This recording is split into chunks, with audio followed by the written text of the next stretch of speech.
Nanonood ako dito eh. Saglit lang to po. Nagtitingin-tingin ako ng mga chicks eh.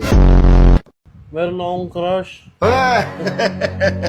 Naiya Binata na talaga ang anak ko. ako.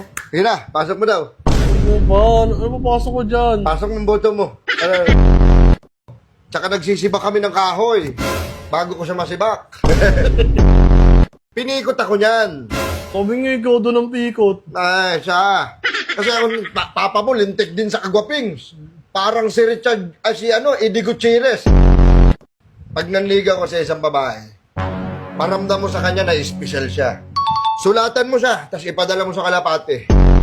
Kasi ano na lang no? Madali na lang eh. Oh, Diba? Meron ng Messenger, meron ng Instamag. Instagram. Oo, yun.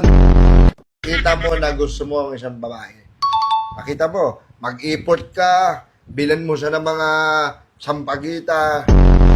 Eh, yung gusto kong gawin, kaya nang may nakakagusto din kasi sa kanya eh. Tapos, nakasar nga ako dun eh. Binibigyan niya ng bulaklak.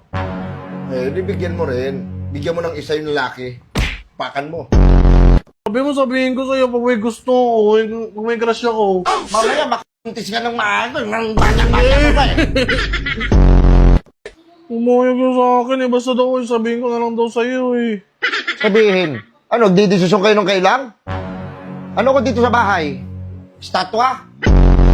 May pake na ako eh. Wala akong pakialam at saka ang laki-laki ng dala mo. Doon ka na ba titira? Wala magsiswimming. Ay no, meron dyan meron dyan timba maglublog ka dyan. Huy! Hindi ka ba nag-ano para ka na nalulunod?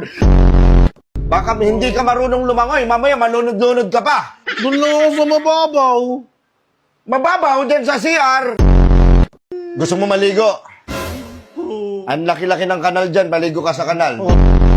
Ngayon lang eh. Diyan ka.